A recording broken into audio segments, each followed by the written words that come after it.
Fala pessoal, como é que vai? Tudo na paz? Tudo certinho? Tudo tranquilo? Espero que sim. Então, galera, hoje a coisa vai mudar completamente. A partir da aula de hoje, as coisas mudaram e mudaram bastante. Veja, até a última aula a gente estava estudando os movimentos dos corpos. A gente estava estudando as posições, as acelerações, as velocidades, enfim, toda a parte da cinemática do movimento. Só que a gente nunca parou para se perguntar o porquê aquele movimento ocorre, ou seja, de onde surge aquele movimento, quais são as forças envolvidas naquele movimento, quais são as energias, as quantidades de movimentos envolvidas em todos aqueles processos que a gente viu. E a partir de hoje a gente vai começar a se importar com essas coisas, com as forças que estão gerando aqueles movimentos. Só que olha só, o recado muito importante que eu tenho para dar, pessoal, que é essa aula de número 7 é uma aula muito especial, mas tipo, muito mesmo, que são as leis de Newton. Se eu tivesse, pessoal, que listar para vocês em toda a física, não só na A, somando a física A, B e C, um conteúdo, supomos fazer um top 3 conteúdos que tem mais incidências em provas de vestibular. Com certeza eu colocaria a aula de hoje, que são as leis de Newton, tá bem? Então, do top 3, não da física A, de toda a física do seu vestibular aí, com certeza as leis de Newton, elas estão nesse top 3. É uma incidência muito grande mesmo em vestibular, tá?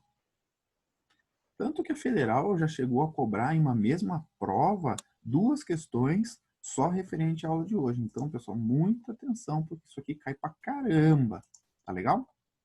Então, Newton é esse cara aqui, pessoal, que vocês estão vendo do lado direito. E ele fez as leis de Newton. E o que a gente vai estudar hoje? As leis desse cara aqui. E vamos ver o que ela pode nos influenciar na resolução de exercícios e nos entendimentos das, digamos assim, dos movimentos. Tá legal? Então, beleza. O que você precisa entender até então é que agora a gente vai se preocupar com o que gera os movimentos. Antes, a gente só se preocupava com o seguinte, ó, está em movimento. O porquê está em movimento não interessa, mas está em movimento, tem essa velocidade e ficou durante esse tempo. Qual é o deslocamento? Acabou, era esse o problema. Agora não. Agora vamos ver toda a parte de forças envolvidas nesses movimentos. E assim a gente começa o estudo das leis de Newton pela primeira lei dele. Veja, a primeira lei dele tem um enunciado clássico que está escrito ali para você. Ó. Todo corpo que esteja em repouso ou em movimento retilíneo uniforme tende a continuar nesse estado se a força resultante que age sobre ele for nula. Ou seja, é basicamente o seguinte, pessoal. Se você está parado, você tende a ficar parado, a não ser que surja uma força resultante diferente de zero sobre o seu corpo. E pessoal, já vão se habituando, esse tipo aqui de charge, tipo do Garfield e tal, é muito comum aparecer em vestibular, tá? Não só na parte física, né? Mas toda a parte do seu vestibular, todas as matérias, é bem comum aparecer esse tipo de coisa, tá? Então, vai lendo essas charges aí conforme você for estudando, porque é bem interessante que você saiba interpretar corretamente isso, tá? Então, veja, a primeira lei, ela já envolve algumas questões aqui, porque ele fala o seguinte, ó, ele fala, ó, se o teu corpo está parado, tende a ficar parado. Ah, beleza, legal. Se não surgir uma força resultante sobre esse corpo. Então, a primeira pergunta que ele vai fazer para você, que já é uma pegadinha de prova, é o seguinte, ó, ele fala, ó, o gato aqui, ele está parado, não está? Ah, ele tá deitado. Então, significa que não há forças atuando sobre ele. Essa é a primeira pegadinha que ele vai te fazer. E é mentira. Por que é mentira? Porque eu tenho a força peso do gato apontada para baixo, eu tenho uma força normal apontada para cima, eu posso ter diversas forças. Por exemplo, ter uma corrente de vento que está batendo aqui no gato, apontada para o lado direito, e o atrito do gato aqui estar contrabalanceando, apontando para o lado esquerdo. Enfim, eu posso ter mil forças envolvidas aí, pessoal. Então, ó, presta atenção nisso. O que é nulo? É a força resultante. O que é força resultante? A gente já vai falar bem sobre ela, mas até então já vou dar um spoiler para você. E a força resultante é a soma de todas as forças. Veja, então não significa que eu não tenho forças atuando.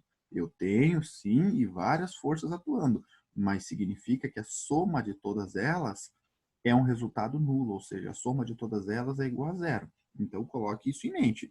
Primeira lei de Newton, ela é válida quando a soma de todas as forças for igual a zero. Mas não significa que eu não tenho forças. Eu tenho, porém, elas vão se equilibrar dentro do próprio corpo, tá bem?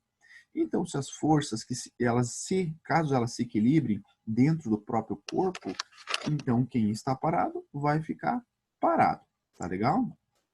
E, olha só, todo corpo que esteja em movimento retilíneo uniforme tende a continuar nesse estado se a força resultante que age sobre ele for nula. Então, pessoal, olha o exemplo do ônibus. Se você está dentro do ônibus e o ônibus está com movimento retilíneo uniforme, lembra lá, movimento retilíneo uniforme, aula de número 1, o primeiro movimento que a gente estudou, e ele está com essa velocidade sempre constante, né? Retilíneo uniforme significa velocidade constante. Movimento em linha reta com velocidade constante. Beleza.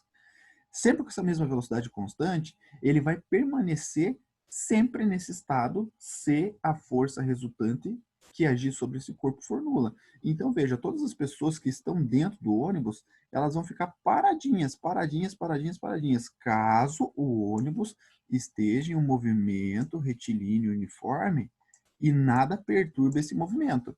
Daí muita gente está falando, puxa, professor, mas como assim a força resultante sobre ele vai ser nula se esse ônibus está aplicando uma força aqui?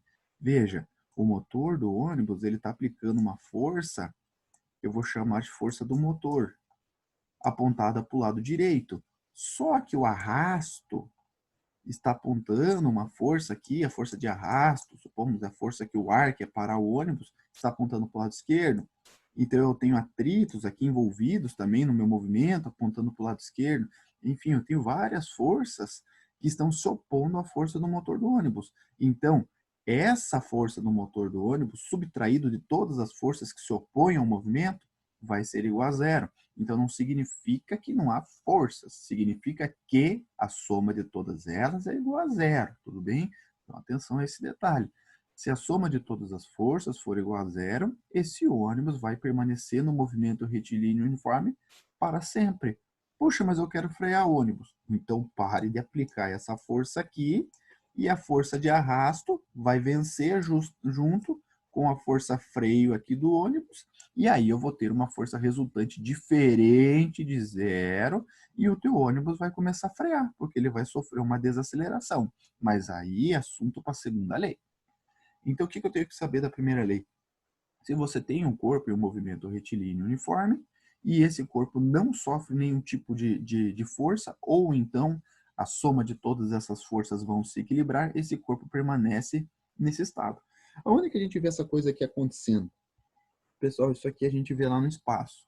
Quando um foguete sai da Terra, e supomos ele vai percorrer um caminho em direção à Lua, vou até desenhar aqui para você para ficar mais legal.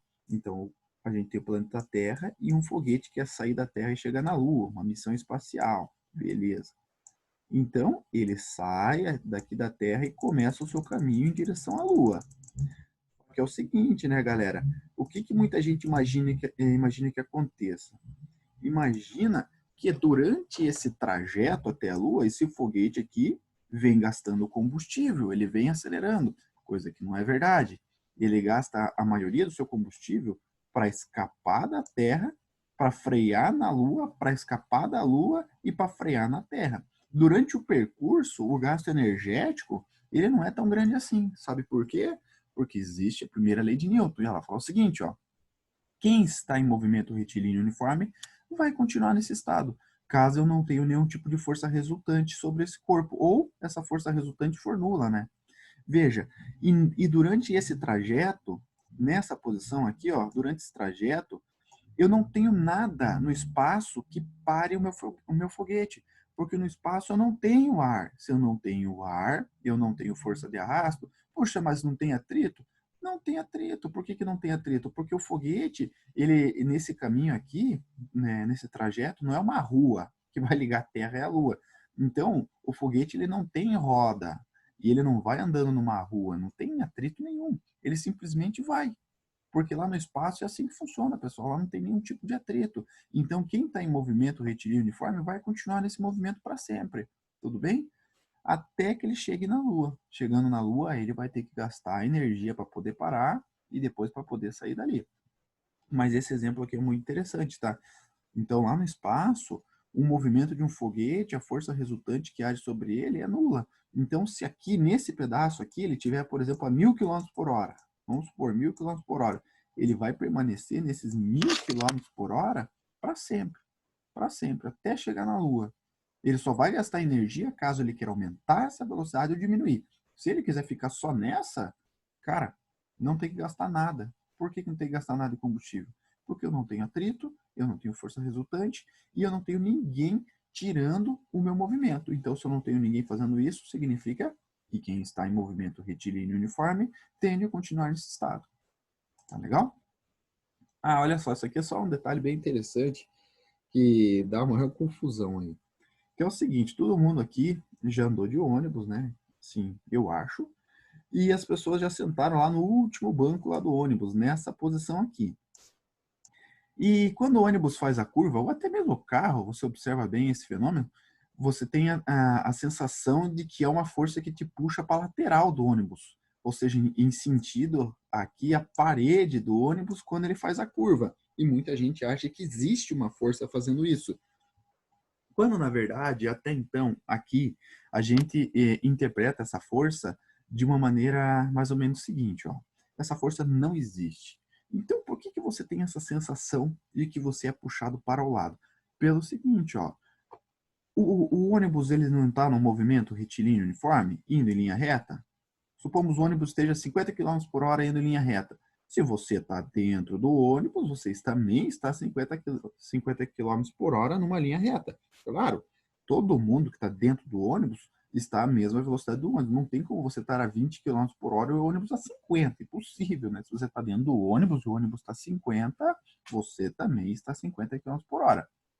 Só que é o seguinte, galera. Quem fez a curva foi o ônibus.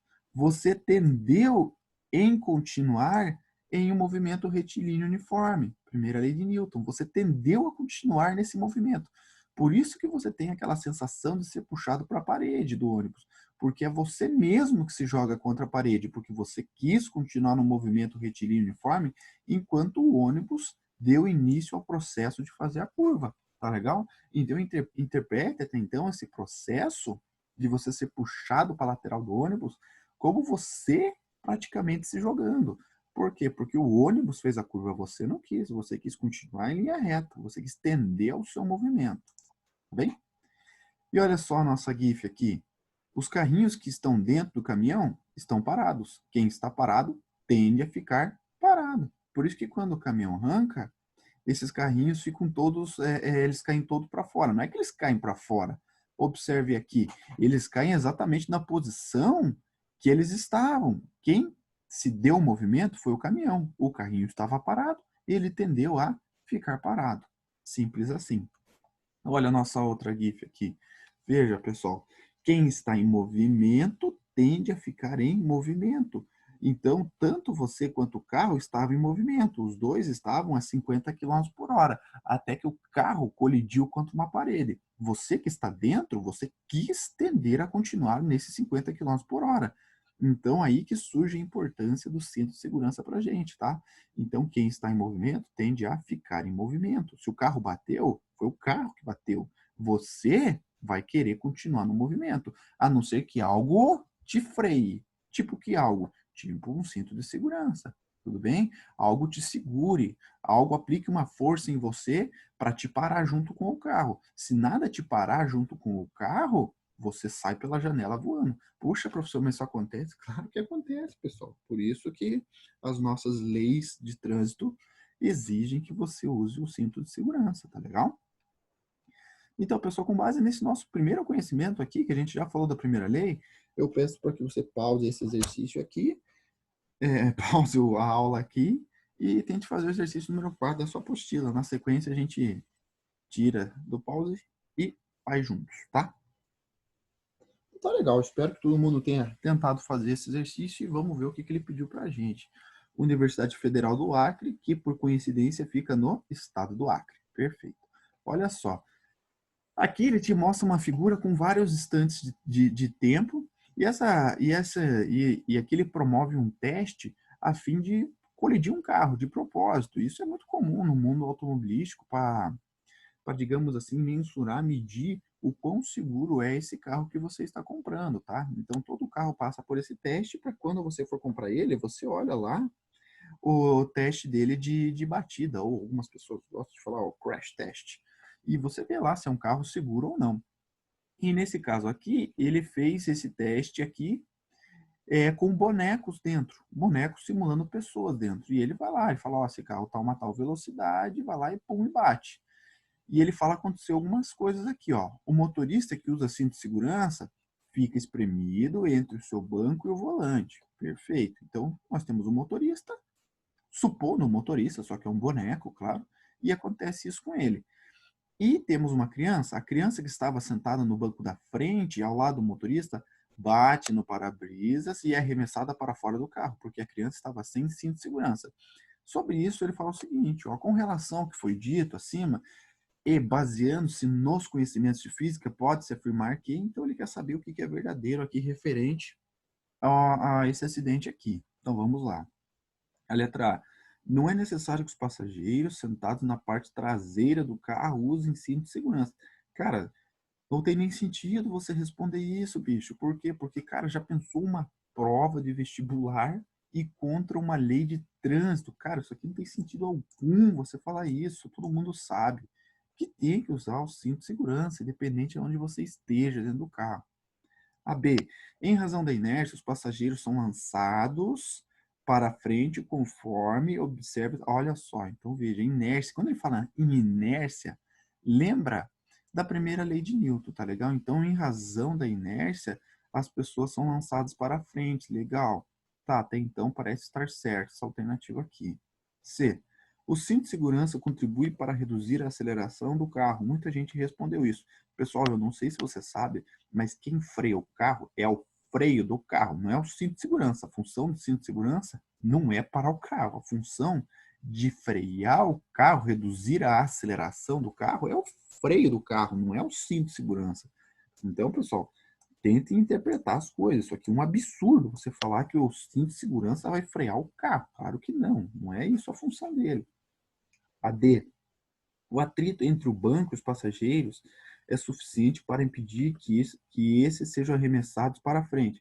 Cara, só quem estava muito louco no dia para falar isso. Meu, você não viu aqui que o boneco foi arremessado para frente? Então é lógico que isso é uma mentira. No próprio teste mostrou que isso é mentira. Se fosse o suficiente, olha só, não aconteceria isso. O boneco não sairia pela parte da frente. Então, claro que não é suficiente. E aí, os riscos para os passageiros seriam maiores se todos estivessem usando cinto de segurança. Caramba, isso aqui sem comentários, né, pessoal? Claro que não, né?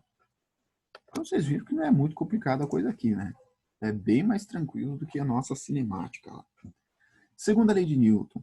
Veja, o que a segunda lei de Newton fala pra gente? Lembra lá, a primeira lei de Newton, ela fala o seguinte, ó, se a força resultante for igual a zero, então acontece isso ou isso. A segunda lei de Newton, ela vai fazer justamente o contrário. Ela fala, ó, agora a força resultante não é igual a zero. E se ela não for igual a zero, olha o que ele fala aqui. A força resultante que age sobre uma partícula faz surgir sobre ela uma aceleração proporcional à intensidade da força aplicada e da mesma direção e sentido dessa força. Então, veja, Newton falou o seguinte, ó, se a força resultante for igual a zero, olha a primeira lei. Se a força resultante for diferente de zero, fale que ela é igual a massa vezes a aceleração. Pronto. O que é massa vezes a aceleração? É a segunda lei de Newton. Então, cuidado, pessoal, isso aqui cai demais. Então, das leis de Newton, o que mais tem chance de aparecer na sua prova é a segunda lei, tá bem? Então, isso aqui, muita atenção. Então, o que você tem que saber? Você tem que saber que a força é má. Decore, a força é má. Massa vezes aceleração. Tá legal? Então, aqui a gente vai estudar os casos onde a força resultante não é igual a zero. Se ela for igual a zero, primeira lei. Aqui é diferente de zero. Então, vamos ver, pessoal. Então, a primeira coisa que a gente tem que entender aqui é o que é força resultante. E não é difícil. Força resultante é basicamente o seguinte, ó. Pensa assim, ó, nesse bloco aqui, eu tenho duas pessoas puxando ele para o lado direito. Uma pessoa fazendo 8 newtons de força e uma pessoa fazendo 6 newtons de força. O que eu vou fazer? Vou tirar essas duas pessoas e vou colocar uma única pessoa que faça a função delas.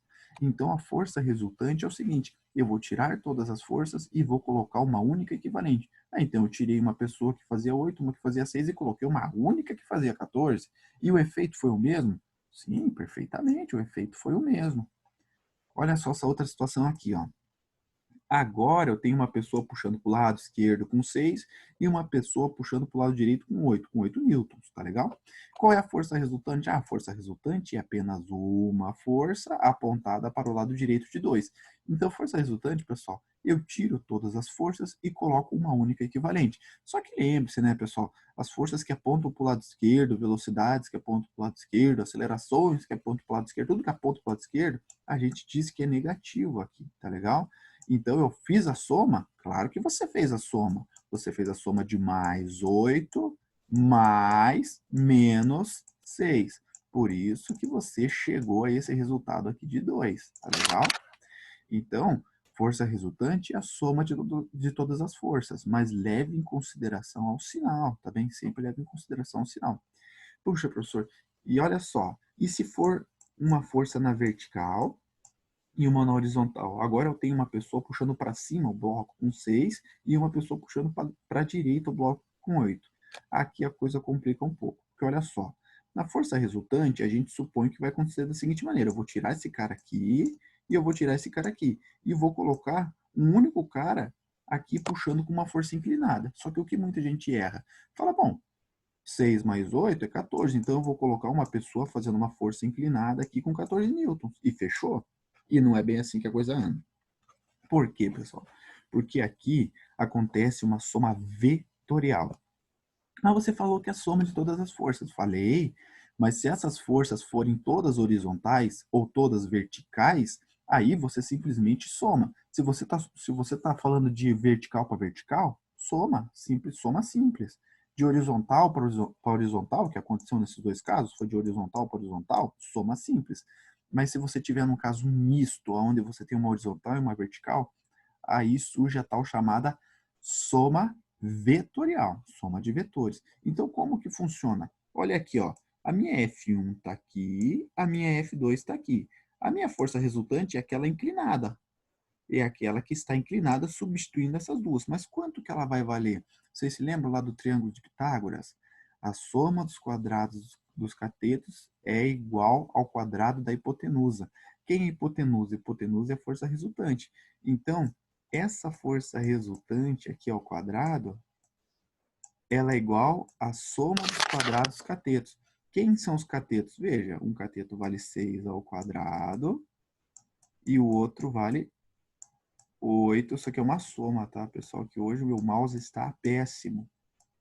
8 ao quadrado. Então, veja, é uma soma vetorial. 6 ao quadrado é 36, 8 ao quadrado é 64. Somando eles dois vai dar 100. Beleza. Então, eu sei que a força resultante ao quadrado é 100. Força resultante não é 100. Força resultante ao quadrado é 100. Eu coloco raiz de um lado, raiz do outro, e eu vou descobrir que a minha força resultante, ela vai dar igual a 10. Então, muita gente aqui fala, meu, é impossível. Como que eu vou tirar uma força de 6, tirar uma força de 8 e aplicar uma única força inclinada de 10 newtons e ela vai fazer a mesma coisa que essas duas forças? Sim, pessoal, isso acontece, tá bem? Por quê? Porque é uma soma vetorial, tá legal? Então, se acontecer isso lá na sua prova de vestibular, não entre em desespero, não. Puxa, professor, eu tirei uma força horizontal de 6 e uma força vertical de 8 e achei que a resposta era uma única de 10. Sim, tá correto. Perfeito. É assim mesmo que faz. Poxa, professor, eu só somei elas. Ah, então você errou. Porque é soma vetorial, se você estiver falando em forças mistas, uma horizontal e uma vertical, tá? Então, muita atenção aqui nas forças resultantes. Dá uma lida lá na sua apostila, complementa seu conhecimento sobre isso. E olha só, pessoal, algumas coisas que ele te pede aqui sobre a segunda lei. Veja, e não é difícil. Dá uma olhada aqui. Quanto maior for a massa, mais dificuldade o corpo tem em adquirir aceleração. Pessoal, imagine a seguinte situação. Eu tenho um caminhão vazio e eu tenho um caminhão carregado. Veja, o caminhão é o mesmo. Só que em um momento ele está sem carga nenhuma e outro momento ele possui uma carga. Ele está carregando outro carro qualquer aqui em cima dele. Você acha que é mais fácil você dar aceleração, você dar velocidade a esse caminhão vazio ou carregado? Com certeza o caminhão vazio. Por quê? Porque quanto menor a massa, mais facilmente eu consigo dar movimento a esse caminhão. Faz total sentido, né, pessoal? Pensa assim, é mais fácil eu dar movimento a uma moto ou a um caminhão? É muito mais fácil você dar movimento a uma moto. Por quê? Porque quanto menor a massa, menor a inércia, ou seja, lembre-se, pessoal, uma dica aqui para vocês. Lembre de massa como sendo a inércia, ou seja, a massa é a dificuldade que teu corpo tem em adquirir aceleração. Então, se teu corpo for muito pesado, vai ser muito difícil você dar aceleração a ele. Se o teu corpo tiver uma massa bem pequena, vai ser bem mais fácil você dar aceleração a ele. Então, lembre-se sempre disso, pessoal. A massa está associada à inércia do corpo, ou seja, a dificuldade que você tem em dar aceleração a esse corpo.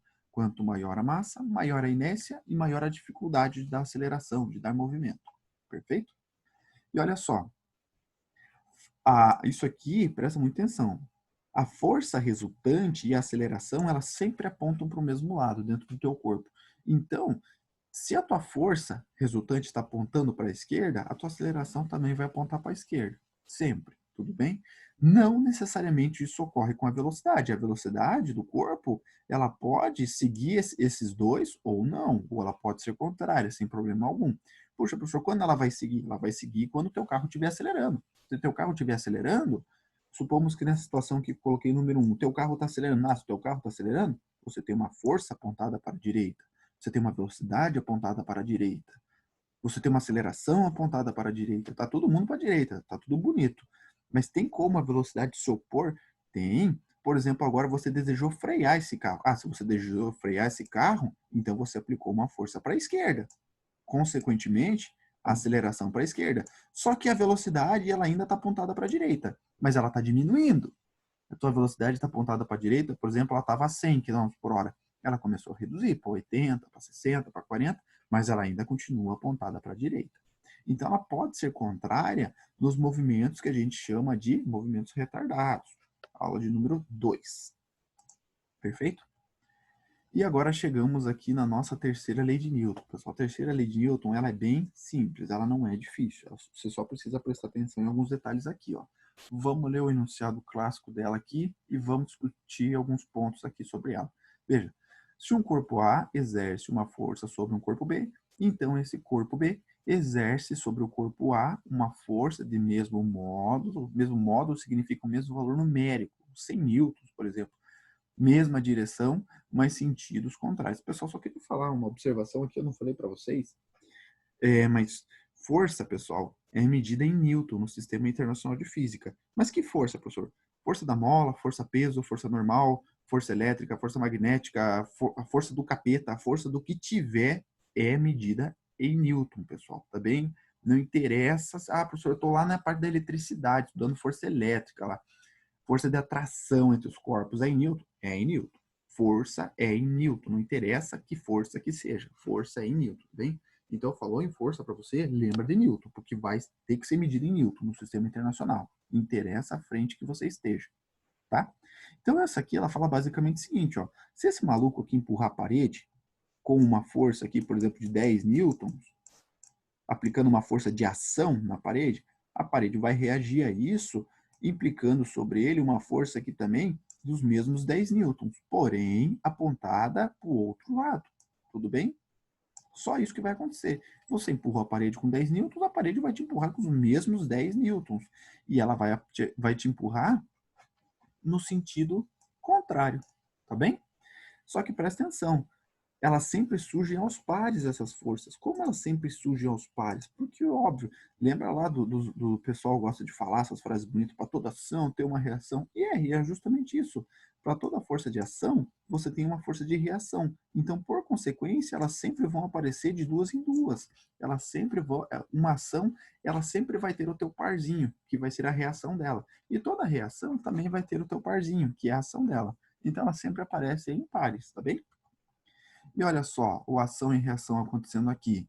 Veja, esse exemplo aqui, você observa que o projétil foi lançado para a direita e a reação aconteceu para a esquerda. A arma foi lançada para trás. Aqui você consegue entender melhor esse fenômeno, nessa outra GIF aqui, ó. A tua bola de canhão, ela foi lançada para a direita e o teu canhão foi lançado para a esquerda. Então, para toda ação, existe uma reação. Então, quando você está vendo lá aqueles filmes lá, por exemplo, Piratas do Caribe, e é muito natural você ver, por exemplo, dentro do barco, o pessoal dá um tiro de canhão no outro. Quando você vê isso acontecer, você percebe que tem uma galera para segurar o recuo do canhão. Porque assim que o projétil sai para frente, a bola de canhão sai para frente, sentido ao outro barco, o teu canhão tende a vir para trás. E tem uma galera para segurar ele, para evitar que ele vá para dentro lá do barco e atrapalhe alguma coisa. Então, isso acontece na arma de fogo? Claro que acontece. Quando você vê disparos de arma de fogo, qualquer que seja ela, você sempre observa que ela tem um recuo para trás. Por que essa arma tem um recuo para trás? Porque, veja, o projétil saiu com uma determinada força apontada para o lado direito. Então, houve uma reação sobre a arma apontada para o lado esquerdo, para o lado contrário. Então, sempre acontece o recuo em armas de fogo, tá bem? Por quê? Porque para toda ação tem uma reação. Só que cuidado, né, pessoal? Se o projétil sai para frente com uma velocidade, por exemplo, vamos supor aqui de 500 km por hora, que é uma velocidade alta, né, um disparo de uma arma de fogo, a arma de fogo não vem para trás com 500 km por hora. Por que isso não acontece, professor? Porque, horas, uma coisa é você aplicar uma força num projétil de 10 gramas, numa massa de quase nada, uma massa bem pequenininha. Outra coisa é você aplicar uma força sobre uma arma que possui 5 quilogramas. Então, veja, obviamente que essa mesma força vai agir de maneiras diferentes nesses corpos. Uma coisa é você aplicar, sei lá, 1000 newtons em um projétil de 10 gramas. Outra coisa é você aplicar 1000 newtons numa massa de 5 quilogramas. É uma diferença de mais de 1000 vezes a massa. Então, o efeito, obviamente, vai ser diferente, mas a força é a mesma. E olha só, pessoal, aqui é o seguinte, para toda ação tem uma reação? Tem, só que é o seguinte, essa reação, ela sempre vai ter a mesma natureza. A ação e reação, ela sempre possuem a mesma natureza. Como assim a mesma natureza? Falando em natureza, a gente tem dois tipos de força. São as forças de contato ou são as forças de campo. Então, se tua força de ação for uma força de contato, a tua força de reação também vai ser uma força de contato. Olha o caso aqui do cara empurrando a parede. O cara empurrando a parede, ele está fazendo uma força de contato com a parede? Oh, claro que ele está. Ele está tendo contato com a parede, com certeza. Então a parede está tendo contato com ele. Então, essa ação e reação, as duas são forças de contato. Então, cuidado, eu posso ter uma força, por exemplo, de ação de contato e uma reação, força de campo? Não. Por quê? Porque as duas sempre têm que ter a mesma natureza. Se a ação é de contato, reação vai ser de contato. Se a ação é de campo, reação vai ser de campo. Mas o que é força de campo, professor? Força de contato é muito mole, né? Pô, pelo próprio nome eu já sei o que está acontecendo. Mas o que é a força de campo? É o seguinte, pessoal. Existem forças que atuam sobre os corpos e não há necessidade de que tenha contato. Que tipo de força? A gente vai ver aqui na física A que não há necessidade de contato. Existe uma única. Aqui existem várias. Aqui na física A existe, digamos assim, basicamente uma única que a gente estuda ela, mas a gente estuda ela demais, que é qual? É a tal chamada força-peso, pessoal. Se você aí no seu quarto resolver de dar um pulo para cima, quando você der um pulo, a Terra vai te puxar de volta para ela. Só que a Terra vai colocar a mão na tua perna e vai te puxar de volta? Vai haver contato entre você e a Terra durante esse teu movimento de volta? Não, ela não encosta em você, ela não coloca a mão em você e te puxa de volta para ela. É uma força que atua à distância. Veja, então você simplesmente vai cair porque tem uma força atuando sobre o teu corpo, só que você não vê essa força acontecendo, você simplesmente cai. Mas ela tá lá, essa força, que é a tua força peso, no caso. Então, força de campo é aquela que atua à distância, que não há necessidade de contato, que o exemplo clássico é a força-peso, tudo bem? Só que tem mais, né? Por exemplo, a força de atração entre o Sol e a Terra. Olha só a força de atração entre eles. Veja, se o Sol está atraindo a Terra com essa força F, então a força F está atraindo o Sol com essa mesma força. Por quê? Porque aqui forma um par ação e reação. Então, se o Sol está fazendo uma força de ação sobre a Terra está reagindo ao Sol com essa mesma força F, tudo bem? Só que olha só, a força da Terra está apontada para a esquerda, a força do Sol para a direita, em sentidos contrários. A mesma coisa acontece com a Terra e a Lua, tá? Pegadinha de prova. Cansei de ver isso, pessoal. Existe uma força chamada força normal, que a gente vai estudar ela na aula, acho que de número 8 ou 9. A gente vai estudar bem essa força. Que é o seguinte, a força normal é uma força de reação de superfície. Então, se o teu bloco está em contato com a mesa, ele vai sofrer essa força normal. E eu tenho a força peso. A força peso eu sempre vou ter em qualquer corpo, tá? E ela vai apontar verticalmente para baixo. E ele fala assim, quer dizer que força normal e força peso formam um par ação e reação? E é mentira. Por que é mentira? Cuidado com isso aqui, galera. Por que é mentira? Por que normal e peso não formam par ação e reação? Primeiro passo, porque você acabou de ver o quê? Que ação e reação possuem a mesma natureza. Força normal, pessoal, é uma força de contato. Se eu pegar esse bloco e tirar de cima dessa mesa e deixar, por exemplo, ele suspenso aqui no ar, essa força normal não vai existir, ela vai embora. Mas a força peso vai continuar ali. Então a força peso é uma força de campo e força normal é uma força de contato. Se eu perder o contato, eu perco a força normal. Então elas não possuem a mesma natureza. Se elas não possuem a mesma natureza, elas não formam para ação e reação. Muito cuidado com isso. Então olha só, supomos, a reação da força peso? Olha só, a força peso é a força que a Terra está atraindo o teu bloco. Então, a reação é a força que o teu bloco está atraindo a Terra. A força normal, a mesma coisa. Olha só, a mesa empurra para cima o bloco empurra para baixo a mesa.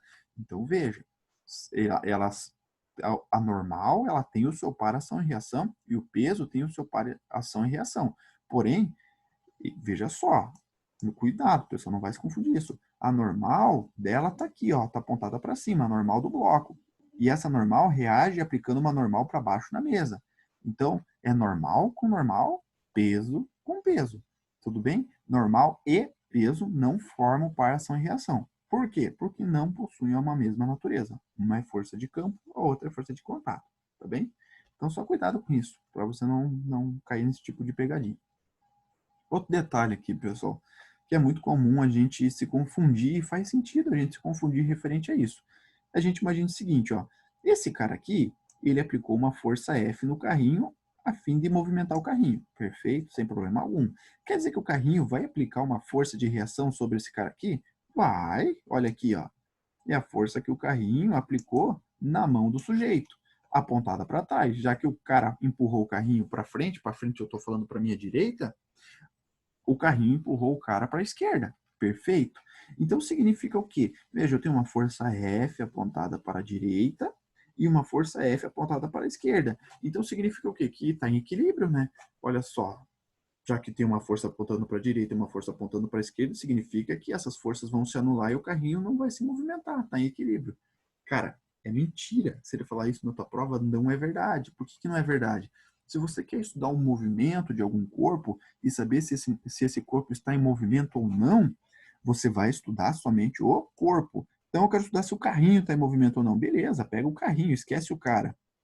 Veja, quais forças você tem sendo aplicada no carrinho? Ah, eu tenho a força F apontada para a direita, eu tenho as forças de atrito apontada para a esquerda, eu tenho o peso dele apontado para baixo. Daí veja, eu tenho uma força normal aqui também, de reação de superfície. Tem várias forças envolvidas. Mas se eu quero saber se o carrinho está em movimento, eu vou estudar as forças do carrinho. E o que muita gente está se perguntando? Puxa, professor, e aquela força ali que está na mão do cara, aquela força F, o que vai acontecer com ela? Vai acontecer com ela que essa força é problema do cara. Por quê? Porque essa força está sendo aplicada nele.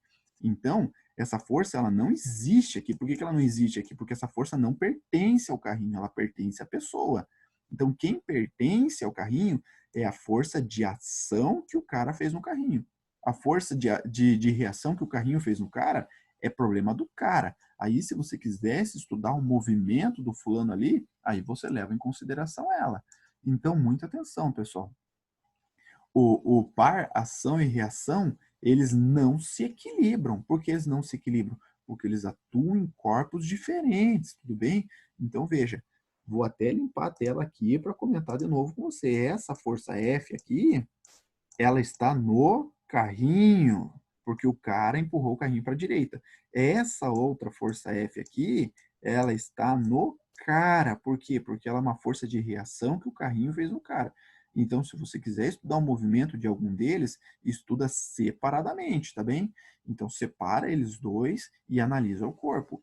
Veja, cuidado, elas não vão se equilibrar. Por que que elas não vão se equilibrar? Porque elas atuam em corpos diferentes.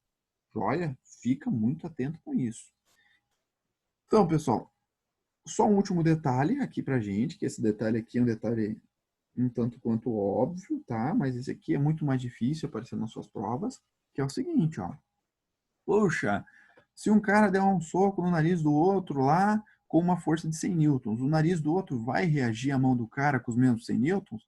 Vai, claro que vai. Ação e reação. Poxa, mas então por que que acontece digamos assim, o impacto é diferente? Não é que o impacto é diferente. Uma coisa é você levar 100 newtons na ponta do nariz, outra coisa é você levar 100 newtons na mão.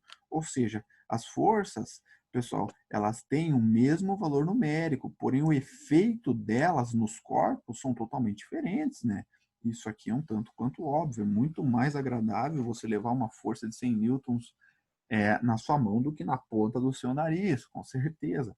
E a mesma coisa lá, puxa, lembra lá do projétil. O projétil está indo para o lado direito, quando se dá um disparo com uma arma de fogo, o teu projétil vai para o lado direito e a arma vem para o lado esquerdo. Mas olha lá, a força de ação e reação é a mesma na arma e no projétil? É a mesma. Só que o projétil, ele é uma massa bem pequenininha, por isso que aquela força faz ele acelerar a uma aceleração absurda, enquanto a arma vem dar o recuo dela com uma velocidade não tão absurda, porque, veja, é a mesma força aplicada a massas diferentes.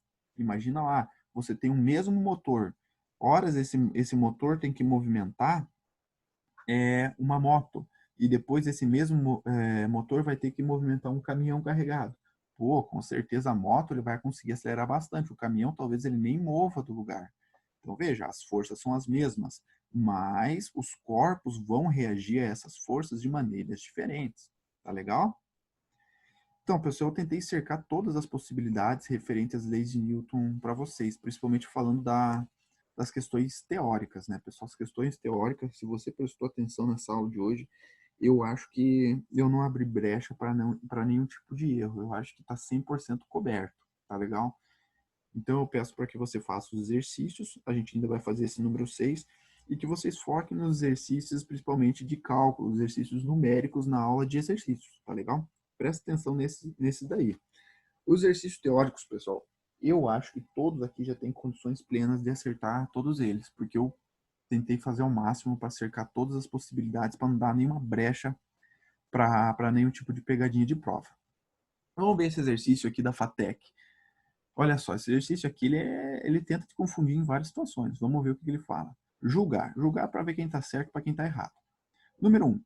Um atleta arremessa uma bola para frente, exercendo nela uma força de 100 newton. Tá, o cara pegou uma bola e jogou a bola para frente. Perfeito. Simultaneamente, a bola exerce uma força no atleta com uma força oposta e de igual intensidade. Ah, sim, né? Ação e reação. O cara jogou a bola para frente, a bola aplicou uma força no sentido contrário de igual intensidade. Beleza, ação e reação. Então, tá certo. Tá certo, ação e reação. Necessariamente a reação da bola sobre o atleta acelera este para trás. Veja, não necessariamente, né, pessoal? Se você pegar uma bola aí na sua casa e jogar ela em direção à parede, a bola vai acelerar. E você vai acelerar para trás? Você vai ter uma reação sobre essa bola e vai se movimentar? Não necessariamente. Há situações que isso possa acontecer e outras que não. Então, eu vou até desenhar aqui para você. Ó, se o cara pegar aqui e jogar essa bola aqui com 100 newtons para frente, para o lado direito, a bola vai reagir sobre ele com 100 newtons apontado para a esquerda. Ele vai se movimentar para a esquerda? Não, porque ele está pisando aqui no chão, né? E aqui vai ter uma força de atrito, vai ter uma série de outras forças que vão anular a ação dessa força aqui, que vão fazer essa força aqui não ser significante a ponto de empurrar esse atleta para trás, enquanto que na bolinha ela foi suficiente para ser arremessada para o lado direito. Então, pode ser que sim, pode ser que não. Então, a palavra necessariamente vai acelerar o atleta para trás é mentira. É só você lembrar que várias vezes você jogou alguma bola para frente e a bola não te jogou para trás. Tá beleza? Então, isso aqui é mentira. Afirmação número 3. Ó. Nas interações entre os corpos, a força de ação e reação se equilibram. Mentira! Por que que é mentira? Força de ação e reação atuam em corpos diferentes. Se atuam em corpos diferentes, não se equilibram. Tanto que você viu que nesse caso aqui não houve equilíbrio nenhum. A bolinha saiu voando para o lado direito, aqui sei lá onde foi parar. Já o cara ficou parado aqui, ele nem se mexeu com esse movimento dessa bolinha aqui. Então veja, essas mesmas forças aqui, ó, essa força e essa força atuaram em corpos diferentes. E um corpo fez se movimentar, no outro não. Então não há o equilíbrio, porque atuam em corpos diferentes. Tá legal? Então somente a 1 é verdadeira, que deu a nossa resposta da alternativa A. Então, pessoal, como eu falei, eu acho que eu fiz o possível para que vocês conseguissem acertar todas as questões teóricas das nossas leis de Newton. Quanto às questões envolvendo cálculos, olha lá a nossa aula de vídeo lá, de exercícios, e lá você vai conseguir entender melhor. E você vai conseguir resolver. Tá bem, pessoal? Então, valeu e até a nossa aula de número 8. Grande abraço, pessoal.